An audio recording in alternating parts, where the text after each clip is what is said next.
तो last episode में हमने देखा था कि यंसू ने यहाँ पे बहुत सारे पटाखे जलाए थे, जिसे देखते हुए प्रिंस लाओ कहता है कि आखिर यंसू को कौन सी इन्फॉर्मेशन की जरूरत है, क्योंकि वो ऐसे पटाखे तभी जलाता है जब उसे किसी इन्फॉर्मेशन की जरूरत होती है। और अब सीन चेंज होता है और हमें दूसरे दिन का सीन दिखाया जाता है, जहाँ पर यंसू दूरबीन लेके आसमान की ओर देखते हुए कहता है कि फाइनली मेरा मैसेज आ गया। जिसके बाद यंसू विनी के पास जाके उससे कहता है कि छोटी आलू चलो हम दोनों मिलकर 7 को जगाते हैं। और अब ये दोनों 7 के कमरे में आ जाते हैं, जहाँ पर 7 अभी भी गहरी नींद में सोया हुआ था। तब यंसू विनी से कहता है कि एकदम चुप रहना, ठीक है, देखो अभी मैं क्या करता हूँ। और अब यंसू 7 को जगाते हुए कहता है कि ब्रदर 7 क्या तुम मेरे लिए एक फेवर करोगे, जिस पर अब इतना सुनते 7 के एक्सप्रेशन चेंज होने लगते हैं। तब यंसू को समझ में आ जाता है कि अब जरूर उसके साथ कुछ बुरा होगा, इसीलिए 7 के कुछ करने से पहले यंसू विनी को आगे कर देता है, जिस पर विनी 7 के पंच मारने से पहले उसे रोकते हुए कहती है कि बुरे प्रिंस गुड मॉर्निंग। तब 7 भी गुड मॉर्निंग मूंगफली कहता है, जिस पर अब यंसू कहता है कि ब्रदर 7 क्या तुम मेरे लिए कुछ पतंगों को नीचे गिरा दोगे। तब 7 भी बाहर आके यंसू के इन पतंगों को गिरा देता है, जिस पर यंसू इन पतंगों को फाड़ते हुए इसके अंदर से सीक्रेट मैसेज को निकालता है,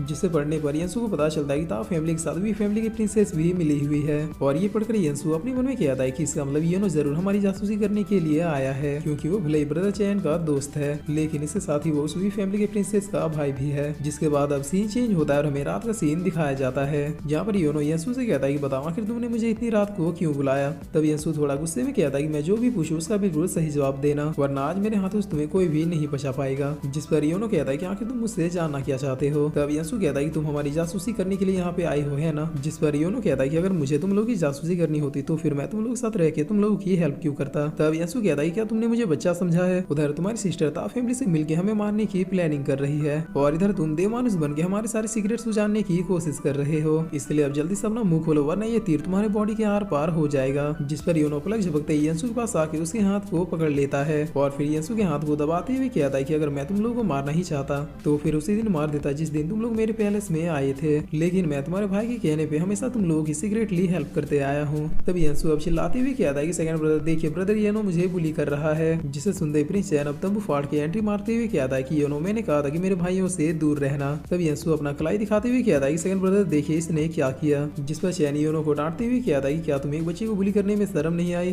तब योनो कहता है कि देखो मेरी कोई भी गलती नहीं है, यही मेरे सामने वेपन लेके खड़ा था। जिस पर यंसू कहता है कि ब्रदर चैन आप जिसे अपना दोस्त मानते हो वो आपका दोस्त नहीं बल्कि दोस्त की शकल में दुश्मन है, क्योंकि मैंने अपने खुफिया सूत्रों से पता किया है कि इसकी सिस्टर ताओ फैमिली से मिली हुई है, और ये भी जरूर हमारे साथ रह के अपने सिस्टर के प्लान को ही अंजाम दे रहा है। तब प्रिंस चैन कहता है कि यंसू तुम योनो को गलत समझ रहे हो, ये अपनी सिस्टर के जैसा बिल्कुल भी नहीं है, और इसे ना ही किसी फैमिली या फिर राइज को जीतने की लालसा है। जिस पर यंसू कहता है कि ब्रदर चैन आपको हो क्या गया है, आप भला इसके ऊपर इतना भरोसा क्यों कर रहे हैं। तब चैन कहता है क्योंकि जब मैं यन फैमिली से 6 सालों तक बाहर रहा तो बिना मुझे बताए योनो भी सीक्रेटली मेरे पीछे पीछे चला आया था ताकि ये मुझे हमेशा प्रोटेक्ट कर सके, और ऐसा इसने 6 सालों तक सीक्रेटली किया भी था, इसीलिए योनो किसी भी हालत में गद्दार नहीं हो सकता। जिस पर अब योनो कहता है कि यंसू आखिर तुम्हें मेरी सिस्टर के बारे में और क्या क्या पता चला है। तब यंसू कहता है कि मॉर्निंग में मुझे 2 लेटर मिले थे, जिसमें से एक तो मेरे ही लोगों था, लेकिन दूसरा वाला शायद ताओ फैमिली ने भेजा था, जिसे मैंने अभी तक खोला भी नहीं है। और फिर यंसू जैसे ताओ फैमिली के लेटर को खोल के देखता है तो फिर इसकी सांसें रुक जाती है, जिसे देखते हुए योनो कहता है कि आखिर ऐसा क्यों लग रहा है जैसे इस बच्चे को सांप सूंघ गया। तब प्रिंस चैन भी अब इस लेटर को पढ़ने लगता है, जिसमें ये लिखा हुआ था कि मैं ताओ फैमिली का जनरल 7th प्रिंस यंसी को चैलेंज करता हूँ कि अगर उसके द्वारा ट्रेन किए हुए यंग मास्टर ने हमारे 10 से भी ज्यादा सैनिकों को हरा दिया तो फिर हम लोग बॉर्डर को छोड़ के चले जाएंगे।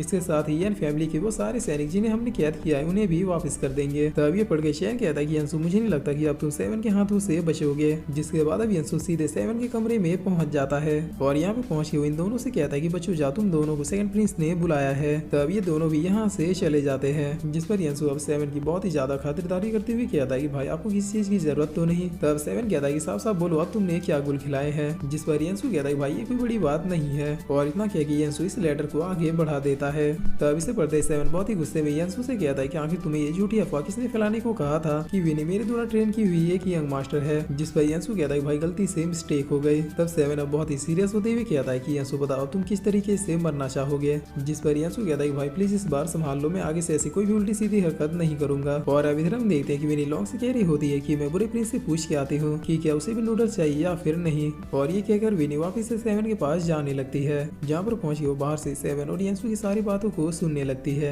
जिस पर 7 अब यंसू को बहुत ही गुस्से में कह रहा था कि मैं किसी भी हालत में विनी को फाइट करने के लिए नहीं भेजूंगा, वो अभी बस एक 5 साल की बच्ची है। तब यंसू कहता है कि तुम बात को क्यों नहीं समझ रहे, अगर हम लोग किसी तरह से इस चैलेंज को जीत गए तो फिर ये बॉर्डर का प्रॉब्लम हमेशा हमेशा के लिए खत्म हो जाएगा। इसके अलावा हमें हमारे लोग भी वापस मिल जाएंगे। जाएंगे। जिस पर 7 कहता है कि हाँ वो सब कुछ तो हो जाएगा, लेकिन इसके लिए पहले विनी को जीतना भी पड़ेगा। और क्या तुम्हें लगता है कि मेरी मूंगफली उन सैनिकों को डिफीट कर पाएगी? इसलिए अब मैं आगे इस बारे में और कोई भी बात नहीं करना चाहता, क्योंकि मैं कभी भी अपनी या फिर यान फैमिली के फायदे के लिए विनी को आगे नहीं करूंगा। जिस पर तभी विनी अंदर आते हुए कहती है कि बुरे प्रिंस, क्या तुम मुझे वीक समझ रहे हो? तब यंसु कहता है कि छोटी आलू, क्या तुमने सब कुछ सुन लिया? जिस पर विनी भी यस कहती है। और फिर विनी 7 के पास आते हुए कहती है कि बुरे प्रिंस, मुझे भी तुम्हारी हेल्प करनी है। अगर मैं इस चैलेंज को जीत गई तो फिर हम लोग घर वापिस लौट सकते हैं। तब 7 कहता है कि मूंगफली, तुम्हें ये सब सोचने की जरूरत नहीं है, मैं हूं ना, मैं ये सब कुछ हैंडल कर लूंगा। जिस पर विनी कहती है कि प्लीज मुझे भी हेल्प करने दो ना, तुमने मुझे मार्शल आर्ट्स के कितने सारे टेक्निक सिखाए हैं। तब यंसु कहता है कि राइट, छोटी आलू किसी से भी कम नहीं है, इसने बस 2 पत्थरों को रगड़ के ना जाने कितने घरों को तबाह किया है। इसलिए मुझे लगता है कि अब तुम्हें इस चैलेंज को एक्सेप्ट कर ही लेना चाहिए। और अगर मान के चलो कि कुछ ऊपर नीचे हो भी गया तो फिर उसके लिए तो हम तीनों भाई हैं ही। इसके साथ ही मेरे पास एक प्लान भी है। तब 7 कहता है कि बको, क्या प्लान है? जिस पर यंसु कहता है कि हम लोग जैसे ही देखेंगे कि विनी हारने लगी है तो फिर हम लोग तुरंत ही चीटिंग कर देंगे और तुम्हारे सामने भला किसकी मजाल जो हमारे ऊपर अटैक करे। तब 7 कहता है कि यंसु, अगर कुछ गड़बड़ हुई और विनी को एक खरोच भी आई तो फिर अगली बार तुम अफवाह फैलाने के लायक नहीं बचोगे। जिसके बाद अब सीन चेंज होता है और हमें दूसरे दिन का सीन दिखाया जाता है, जहाँ पर यान फैमिली और ता फैमिली के सैनिक एक दूसरे के सामने खड़े थे, क्योंकि इसी एरिना में विनी की फाइट शुरू होने वाली थी। जिस पर अब यान फैमिली के सैनिक ता फैमिली के सैनिक को चिढ़ाते हुए कह रहे थे कि मकड़ी के पास जाला है और ता फैमिली का काला है। तब ये सुन के ता फैमिली के सैनिक एक दूसरे से डिस्कशन करते हुए कह रहे थे कि आखिर ये लोग क्या काले पीले की बात कर रहे हैं। जिस पर दूसरा सैनिक कहता है कि मेरे ख्याल से दिल की बात कर रहे हैं। और अब 7 विनी से कहता है कि अगर तुम्हें डर लगे तो मुझे बस एक बार आवाज देना। जिस पर विनी भी बैटलफील्ड में आते हुए ओके कहती है। तब ता फैमिली के जनरल विनी को देख के बहुत ही ज्यादा हंसते हुए कहता है कि क्या यही वो यंग मास्टर है जिसे खुद डेथ ऑफ गॉड 7 प्रेसिडेंसी ने ट्रेन किया है। जिस पर इधर ये सैनिक भी हंसते हुए कहता है कि मेरे ख्याल से यान फैमिली में बच्चे ही बचे हैं।